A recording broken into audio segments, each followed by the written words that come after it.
क्या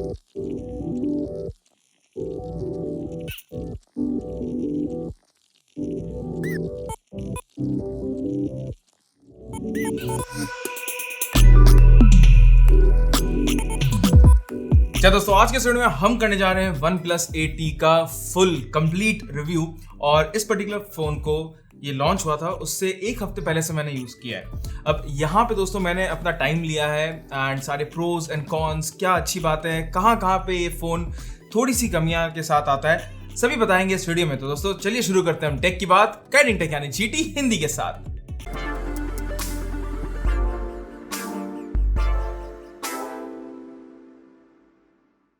तो सबसे पहले दोस्तों यहाँ पे शुरुआत करते हैं डिजाइन से। एंड OnePlus 8 यूज करने के बाद जो सबसे बड़ा डिफरेंस यहाँ पे 8T में मुझे लगा वो था स्क्रीन। एंड स्क्रीन के कारण क्या होता है, जो कर्व डिस्प्ले आपको नहीं मिलता, आपको फ्लैट डिस्प्ले मिलता है। एंड इसी के कारण जो फोन है वो अर्गोनॉमिकली थोड़ा सा, मतलब क्या होता है कि अगर आपके एजेस इतने फ्लैट नहीं होते हैं तो वो पकड़ने में थोड़ा अलग सा लगता है। अब यहाँ पे भी दोस्तों आपको जो वेट है वो बढ़िया मिल जाता है। अगर आपने 8 यूज किया है तब 8T खरीदने का तो देखो सबसे पहले तो कोई मतलब ही नहीं है। एंड अगर आपने OnePlus 8 यूज नहीं किया तो आपको इतना ज्यादा फर्क नहीं पता चलेगा। नेक्स्ट दोस्तों मैं इसके कैमरा मॉड्यूल के बारे में बात करना चाहता हूँ। और ये जो कैमरा मॉड्यूल है ये कहीं हद तक Realme एंड Samsung जैसा दिखता है। तो OnePlus 8 का कैमरा मॉड्यूल ठीक ठाक था, लेकिन OnePlus 7T का कैमरा मॉड्यूल मुझे बहुत बढ़िया लगता था। एंड वो फोन था ना, वो सबसे अलग दिखता था।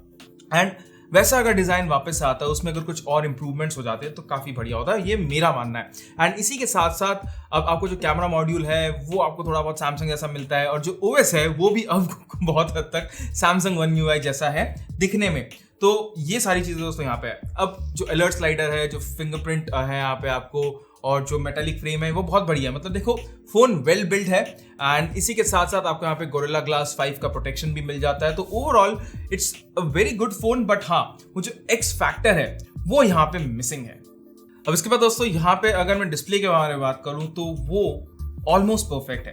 तो 120 हर्ट्ज का जो रिफ्रेश रेट है इस पर्टिकुलर प्राइस पॉइंट में आपको सुपर एमोलेड डिस्प्ले के साथ मिलता है। एंड इसी के साथ साथ जो बिल्ट इन फिंगरप्रिंट सेंसर है बहुत ज़्यादा फास्ट है। एंड जो कलर्स हैं, जो ओवरऑल व्यूइंग एक्सपीरियंस है वो काफ़ी बढ़िया है। अब देखो यहाँ पे आपको दो ऑप्शन मिलते हैं, 60 हर्ट्ज और 120 हर्ट्ज। मेरे हिसाब से अगर एक 90 हर्ट्ज का ऑप्शन होता तो सबसे पहली बात तो बैटरी पे भी अच्छा होता। एंड दूसरी बात है कि जिनको 90 हर्ट्ज पे बेटर लगता है, बिकॉज 90 और 120 हर्ट्ज में मैं फर्क नहीं बता सकता हूँ, है ना। तो अगर जिनको 90 हर्ट्ज में अच्छा लगता है तो उनको ज्यादा बेटर बैटरी लाइफ मिलती अगर ऑप्टिमाइजेशन ढंग से होता। तो वो एक बात है जो यहाँ पे मैं ऐड करना चाहता हूँ कि अगर सॉफ्टवेयर अपडेट से अगर ये आ पाए तो बहुत अच्छी बात होगी। नेक्स्ट दोस्तों यहाँ पे आपको OTT प्लेटफॉर्म जैसे नेटफ्लिक्स वगैरह, प्राइम वीडियोस, कोई दिक्कत नहीं है, बढ़िया से काम करते हैं। एंड यूट्यूब में HDR का सपोर्ट है वो मिल जाएगा। अगर आप यहाँ पे हाई रिफ्रेश रेट वाले गेम अगर खेलते हैं तो उनका भी सपोर्ट आपको बढ़िया मिलता है। और एक और बात है, सनलाइट लेजिबिलिटी इस फोन की काफी बढ़िया है। तो ओवरऑल दोस्तों डिस्प्ले वाइज मुझे कोई दिक्कत नहीं है। हाँ, किसी को लग रहा होगा कि OnePlus 8 में कर्व डिस्प्ले था एंड यहाँ पे फ्लैट डिस्प्ले है, लेकिन देखो व्यूइंग एक्सपीरियंस में और जो overall day to day usage है उसमें ज्यादा फर्क आएगा नहीं, एक्चुअली फर्क आएगा नहीं। एंड अगर आपको 90 और 120 हर्ट्ज रिफ्रेश रेट में फर्क पता चल जाए तो ये जो OnePlus 8T है ये थोड़ा एडेड एडवांटेज के साथ आता है। अब यहाँ पे दोस्तों मैं एक और पॉइंट अलग से एड्रेस करना चाहूंगा कि देखो जो वो ब्लैक टेंट, ग्रीन टेंट जो लास्ट ईयर हुआ था, एंड इस फोन में हमें इतना नहीं देखने को मिला। अगर देखने को मिलता भी है तो वो देखो एमोलेड स्क्रीन का एक प्रॉपर्टी होती है। एंड इससे आपके overall day to day experience में कोई फर्क नहीं पड़ेगा।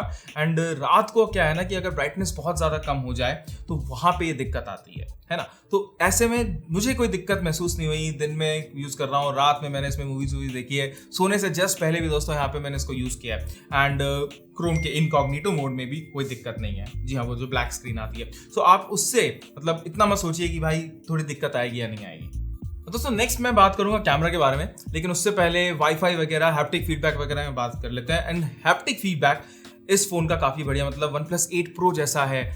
टाइपिंग करते समय, गेम खेलते समय काफी अच्छा फीडबैक आपको मिलेगा।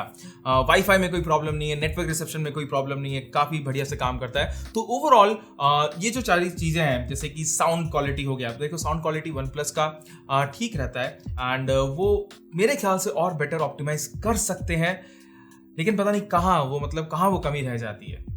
अब नेक्स्ट दोस्तों बात करते हैं कैमरा के बारे में, विच इज वेरी इंपॉर्टेंट। तो अब अगर कैमरा हार्डवेयर के बारे में बात करें तो यहाँ पे आपको वो पुराना सोनी IMX 586 का सेंसर मिलता है 48 मेगापिक्सल का, उसके साथ साथ आपको 16 मेगापिक्सल का अल्ट्रा वाइड एंगल कैमरा मिल जाएगा। इसी के साथ साथ आपको 5 मेगापिक्सल का मैक्रो कैमरा मिलता है और 2 मेगापिक्सल का मोनोक्रोम कैमरा। तो इसको मिलाकर के 4 कैमरा बनते हैं। अब अगर फ्रंट कैमरा की बात करें तो ये 16 मेगापिक्सल का है एंड ये भी दोस्तों सेम है। हमने दोस्तों already OnePlus 8 and OnePlus 8T का फुल ऑन कैमरा कंपैरिजन कर रखा है एंड आप उस पर भी नजर डाल सकते हैं। तो कैमरे के बारे में क्या है ना, मैं ये बोलूंगा कि OnePlus 8T में काफी बढ़िया काम किया है अगर आप OnePlus 8 से कंपेयर करें। तो OnePlus 8 में क्या थे, बहुत वाइट बैलेंस इश्यूज थे एंड कलर्स बहुत इनएक्यूरेट दिखाते थे। तो अब दोस्तों आपकी जो वाइट बैलेंसिंग है वो ठीक है, हर एक चीज को सफेद करने की एकदम नई कोशिश करता है, जैसी सीनरी है वैसे ही आपको फोटोज मिल जाएंगे एंड उसके साथ साथ HDR भी काफी इंप्रूव्ड है। लेकिन फिर भी दोस्तों जो एक आउटपुट है, जैसे कि आपको पिक्सल फोन्स में मिल जाते हैं, उस तरीके का आउटपुट आपको यहाँ नहीं मिलेगा एंड उसमें अभी भी जो कलर्स हैं काफी और बढ़िया हो सकते हैं एंड उसके अलावा जो ओवरऑल कॉन्ट्रास्ट है फोटोज का वो भी कहीं ना कहीं, मतलब ये हिट एंड मिस है। अब आपके 2-3 फोटोज काफी अच्छे आएंगे लेकिन 1-2 फोटोज में आपको ऐसा लगेगा कि यार थोड़ा और बेटर हो सकता था, तो और ऑप्टिमाइजेशन करने की जरूरत है। अब सेंसर्स चाहे 586 के हों या फिर 686 के, अगर कैमरा का एल्गोरिथम बढ़िया है ना तो मैटर नहीं करता एंड पिक्सल इसका सबसे बड़ा एग्जाम्पल है। नेक्स्ट दोस्तों जो मुझे चीज अच्छी नहीं लगी कि प्राइमरी कैमरा और अल्ट्रा वाइड कैमरा में जमीन आसमान का फर्क है। अगर आप फोटोज खींचते हो कभी कभी लाइटिंग कंडीशंस में एंड वहां पे एक बैलेंस बना के चलना चाहिए था कि ठीक है अगर प्राइमरी से अल्ट्रा वाइड में आ रहे हैं तो कलर साइंस सेम रहना चाहिए, लेकिन ऐसा केस है नहीं। नेक्स्ट दोस्तों मुझे 5 मेगापिक्सल का मैक्रो कैमरा एकदम बढ़िया नहीं लगता। ये मैंने 2 मेगापिक्सल दे दो, 5 मेगापिक्सल दे दो, मुझे अल्ट्रा वाइड कैमरा अगर आप मैक्रो कैमरे की तरह यूज करने दो जैसे कि OnePlus 7T में देते थे तो काफी बढ़िया होगा यार, ज्यादा बेटर फोटोज आएंगी। लेकिन देखो आप ज्यादातर क्या है कि अल्ट्रा वाइड और प्राइमरी कैमरा यूज करोगे एंड उसके अलावा सेल्फीज कैमरा। सेल्फी कैमरा दोस्तों यहाँ पे और बेटर हो सकता था, जैसे हमने अपने कंपैरिजन में बताया। सॉफ्ट करते हैं थोड़े से ये फोटोज को for no reason at all and ये सॉफ्टवेयर अपडेट से शायद फिक्स हो जाए।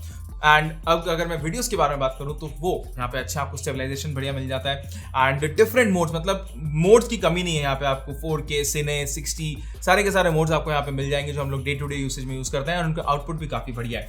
लेकिन हाँ, कैमरे में अभी भी काफी काम करना बाकी है OnePlus को। अब इसके बाद दोस्तों अगर मैं सॉफ्टवेयर एंड ओवरऑल इसके परफॉर्मेंस के बारे में बात करूं तो देखो आपको Snapdragon 865 मिलता है, LPDDR4X रैम एंड कुछ लोगों ने मेरे को बोला कि LPDDR5 रैम होना चाहिए था, लेकिन मुझे देखो डे टू डे यूसेज में इतना फर्क नहीं पता चला। इट्स वेरी फास्ट एंड जो नया ऑक्सीजन OS इसके साथ आपको मिलता है, चाहे वो दिखता थोड़ा बहुत One UI की तरह है लेकिन उसे बनाया गया है कि वन हैंडेड यूसेज ईजी हो एंड मुझे लगता है कि अगर कोई चीज अगर आप बेस्ट प्रैक्टिसेस अगर फॉलो करें तो कोई दिक्कत नहीं है, because day to day usage में मुझे सेटिंग्स का मेन्यू में काफी बढ़िया लगा।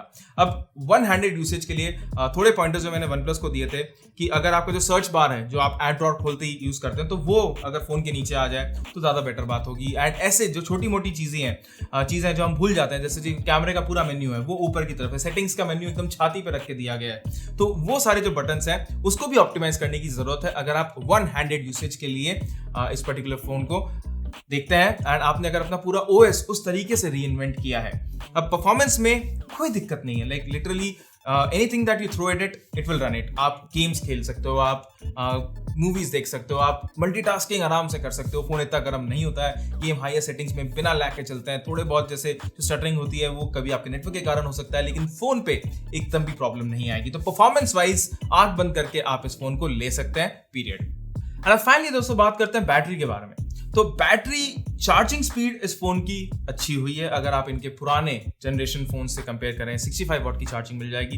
एंड OnePlus क्लेम करता है कि आप 38 से 39 मिनट्स में इसको फुल चार्ज कर सकते हैं, लेकिन हमारे टेस्ट 2-3 टेस्ट के हिसाब से आपको यहाँ पे 46 to 47 मिनट्स लगेंगे फुल चार्ज में, चाहे स्क्रीन ऑफ हो या ऑन हो, फर्क ज्यादा नहीं पड़ता।